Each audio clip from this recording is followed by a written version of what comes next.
వర్గీకరణ అధికారం రాష్ట్రాలకే సుప్రీంకోర్టు చారిత్రక తీర్పు ఎస్సీ ఎస్టీ రిజర్వేషన్ల ఉపవర్గీకరణకు పచ్చ జెండా సుప్రీం తీర్పును స్వాగతిస్తున్నాం వర్గీకరణ చేస్తామన్న రేవంత్ రెడ్డి నోటిఫికేషన్లలో అమలుకు ఆర్డినెన్స్ తెస్తామన్న సీఎం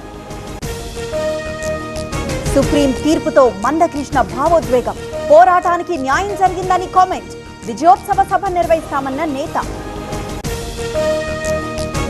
వర్గీకరణ ఏ వర్గానికి వ్యతిరేకం కాదు ఈ రోజు చారిత్రాత్మకమన్న దామోదర సీఎంకు ధన్యవాదాలు తెలిపిన మంత్రి ఇది కౌరవ సభ అంతిమ విజయం పాండవులదే వర్గీకరణపై ఏనాడో తీర్మానం చేశామన్న హరీష్ రావు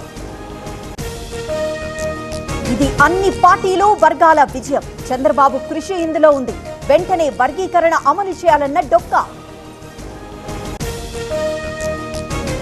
నెరవేరిన కళ అంబరాన్నంటిన ఎంఆర్పీఎస్ సంబరాలు స్వీట్లు పంచుకొని డాన్స్లు నెల్లూరు కార్పొరేషన్ ఆఫీసులో ఉద్రిక్తత కార్యకర్తలకు అనుమతి నిరాకరణ పోలీసులపై కోటంరెడ్డి శ్రీధర్ రెడ్డి ఆగ్రహం వర్గీకరణ సబబే అని సుప్రీం ఆర్డర్ ఇచ్చింది ఎస్సీల్లో ఏబిసిడి కేటగిరీ కోసం పోరాడా ఇప్పుడు అదే తీర్పొచ్చిందన్న చంద్రబాబు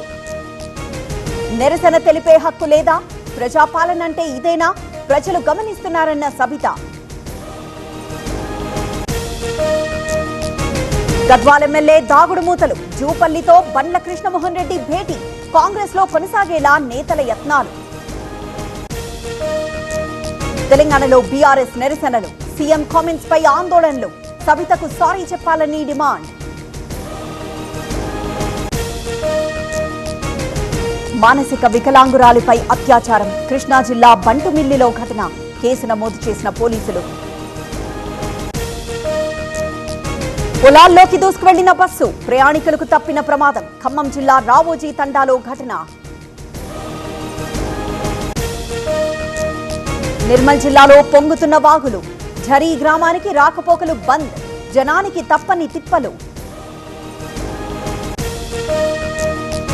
నాగార్జున సాగర్ కు పెరిగిన వరద 3,78,000 క్యూసెక్కుల ఇన్ఫ్లో రేపు ఎడమ కాల్వకు నీటి విడుదల తుంగభద్రకు భారీగా వరద 33 గేట్ల ద్వారా దిగువకు విడుదల 1,67,000 క్యూసెక్కుల అవుట్ఫ్లో నిండా ముంచిన వరద గోదావరి పాలైన కొబ్బరికాయలు కోనసీమ జిల్లాలో వ్యాపారుల కన్నీళ్లు కాంగ్రెస్ కి ద్రోహం చేశారని సబితపై ఆగ్రహం మంత్రి పదవి కోసం పార్టీని ముంచారని ఆరోపణ హైదరాబాద్ లో సబిత కేటీఆర్ దిష్టి బొమ్మలు దగ్ధం ప్లాట్ల నమ్ముతామని మోసం కూకట్పల్లిలో ఒకరి అరెస్ట్ ఇద్దరిని మోసం చేసిన నిందితుడు అటవీ భూమి సాగునడ్డుకున్న అధికారి గిరిజన రైతు ఆత్మహత్యాయత్నం సిరిసిల్ల జిల్లా బాబాయి చెరువులో ఘటన హన్మకొండలో విద్యార్థిని ఆత్మహత్య కళాశాలపై మేనేజ్మెంట్ పై ఆగ్రహం